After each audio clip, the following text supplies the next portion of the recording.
Man, we look back on that trade, and Bruce Brown has developed into a quality NBA player, a Swiss Army knife off the bench for a contending team in the Denver Nuggets. Musa has developed into a first-team All-European League, but of course that's overseas. He's no longer with the Pistons. Where does this is this the worst trade in Pistons history? No. I think saying that would kind of just be like recency bias. Yeah. I still think the worst trade in Detroit Pistons history is trading away Chauncey Billups for Allen Iverson. I think that was the move that I think when you talk to even a casual Piston fan, they'll say, dude, that was the worst move. This trade by Troy Weaver, to me, was Troy's first official move. And maybe he didn't watch a whole lot of Bruce Brown. Maybe he's saying, you know what? You know, this guy's a role player. I think I can draft a Bruce Brown in the draft, and we'll go from there. Now, Bruce developed, I think, more in Brooklyn than he did in Detroit. And I think Detroit had the opportunity to sign him this year, and they didn't. And Denver did. I think what Bruce Brown is doing is incredible. Like his defense, his ability to just, be scrappy, defend anybody. Like, I love it. And I think a lot of Pistons fans love it too. But that trade to me is still a big question mark for Troy. But I get it. It was his first move. You just kind of want to make your first move and kind of see, what you could possibly get. But I think the Musa, trade made no sense to me as a Piston fan. Yeah, someone had tweeted out to me like that second round pick turned into be Isaiah Livers. So I mean, it's still a bad trade.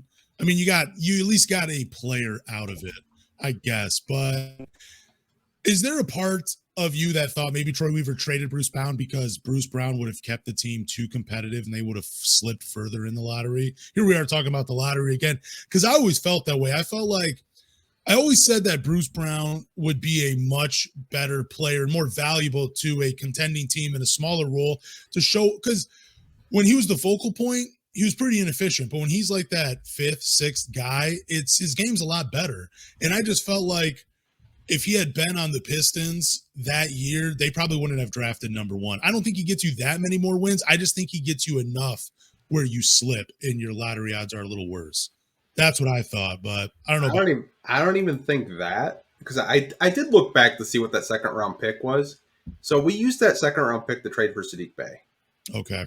So that was a trade where, if you do remember, we did trade Luke Kennard to, I want to say, Los Angeles, the Clippers, and we had to throw in a second round pick. So maybe, Troy knew he was going to trade up in the draft, and he just needed more assets for it, so he got a second round pick. But I don't think Bruce Brown would have competed so hard that the Pistons don't get Killian Hayes.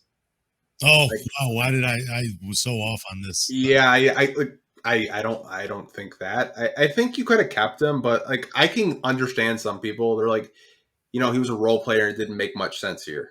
Yeah. The Pistons were in a rebuild. It doesn't really matter if you have a role player like him on your team or not. I mean, it's not like he's asking for $20 million, but would not be surprised if he gets a fat ass contract this summer. Would not be surprised, or an extension. Like, hell of a player. Happy for him. I'm rooting for the Nuggets hard. You know that. I called it months ago. I said, don't be surprised if the Nuggets make some noise in the playoffs. Yeah, I think you had them as the number one seed too throughout the year, right? Had them too, but hey, close, more higher than me. But where do you think this Bruce Brown trade ranks on the all-time worst trades for Pistons? You could probably put it in the top 10 for sure. I feel like there's a lot of trades that the Pistons just have not won. Like someone had mentioned Middleton for Knight and Jennings. 100% agree. Obviously, Middleton turned into a hell of a player. We really didn't see too much of him in Detroit. He was mostly coming off the bench in garbage time, but he turned into one of the best two-way forwards in the NBA, and he's an NBA champion. Blake Griffin, I know some people think that's a bad trade. Obviously, we have more context now. Him injuring his knee and stuff like that. But if he doesn't get injured, I think we're having a completely different conversation. Maybe he's still here. Who knows? But I think there's a lot of Pistons trades that, as you go back in history, that just don't make sense.